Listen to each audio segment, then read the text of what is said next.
Association Addiction France est une association qui existe depuis 1872, créée par Claude Bernard, par Louis Pasteur, et qui intervient pour améliorer la santé des personnes, en fait, mais en agissant sur les conduites addictives, sur les addictions, et leurs conséquences, donc à la fois en prévention, mais aussi dans l'accompagnement, le soin, la formation. Et là, en l'occurrence, le projet s'inscrit dans notre mission d'accompagnement et de soins auprès des personnes avec des conduites addictives. Aujourd'hui, on est toute addiction, donc l'alcool, bien sûr, que c'est un des plus gros fléaux en termes de santé publique en France, après le tabac. Mais le tabac aussi, mais le cannabis, mais l'ensemble des drogues illicites. Et puis toutes les addictions qui sont sans produit, addictions dites comportementales, addictions aux jeux d'argent en particulier. Avant la crise Covid, au niveau d'Addiction France, on travaillait sur deux sujets. Un sujet purement recherche, de mise en place d'une cohorte d'usagers pour exploiter les données en fait, liées à l'accompagnement et améliorer les pratiques. Et puis un deuxième élément qui était qu'on commençait à réfléchir à avoir une offre de service, une offre d'accompagnement à distance avec les personnes qui le souhaiteraient. Et puis est arrivée la crise Covid, donc qui nous a mis un peu en arrêt sur la dimension recherche, et en revanche nous a mis un coup d'accélérateur terrible sur la dimension de l'offre d'accompagnement à distance avec la mise en place de la téléconsultation. Et c'est à cette occasion qu'on a fait connaissance avec notre partenaire Stimulab, puisque c'est le prestataire qui nous a accompagnés dans la mise en place de la téléconsultation auprès de nos professionnels. Et c'est comme ça qu'on a monté ensemble ce projet CARE. Là, on a fait un sondage avec BVA pour Addiction France auprès de nos usagers. On a un peu plus de 1200 réponses. Et une des questions qui leur a été posée, c'était bon, on vient de connaître une période de crise, ça a été compliqué, vous avez du coup eu des accompagnements à distance. Qu'est-ce que vous voudriez prioritairement comme accompagnement demain? Alors évidemment, une majorité répond moi je veux retrouver du présentiel, revoir mon psychologue en face à face, etc. Mais 23%, 1 sur 4 de nos usagers répond je souhaite prioritairement un accompagnement à distance. 1 sur 4. Donc ça veut dire qu'il y a une vraie attente d'une diversification de cette offre, de l'introduction du numérique pour permettre cet accompagnement, enfin d'une évolution dans les pratiques, quoi. Donc en fait, la solution est une plateforme qui va venir faire une intermédiation entre les professionnels de santé et les usagers.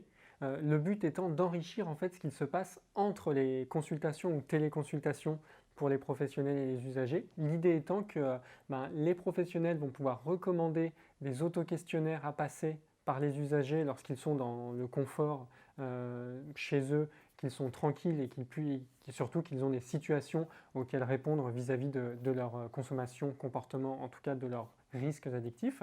Et pour les usagers, effectivement, de pouvoir soit répondre à ces auto-questionnaires recommandés, soit eux-mêmes aller en remplir d'autres, peut-être sur des sujets un peu plus larges que ce qu'ils auraient l'habitude de répondre en consultation, ce qui va permettre de venir enrichir l'accompagnement en fait, fourni par les professionnels derrière. L'idée étant de se dire finalement il se passe un temps parfois assez long entre des consultations, téléconsultations. Pour le professionnel, lors de ces téléconsultations, avoir des alertes ou des informations sur des sujets liés au risque addictif de la personne ou à son environnement pour pouvoir l'accompagner au mieux dans sa prise en charge qui peut parfois être très longue.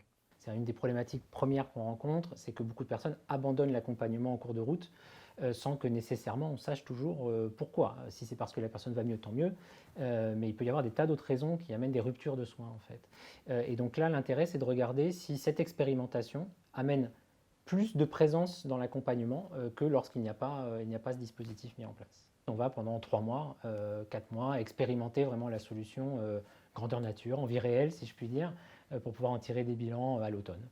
Dans 6 mois, en fait, ce qui va se passer, c'est l'avantage. Il y a quand même entre une dizaine, entre 10 et 12 centres qui vont utiliser la solution avec leurs professionnels à l'intérieur de ces centres. Donc en fait, dans 6 mois, on va déjà avoir un volume d'utilisation conséquent.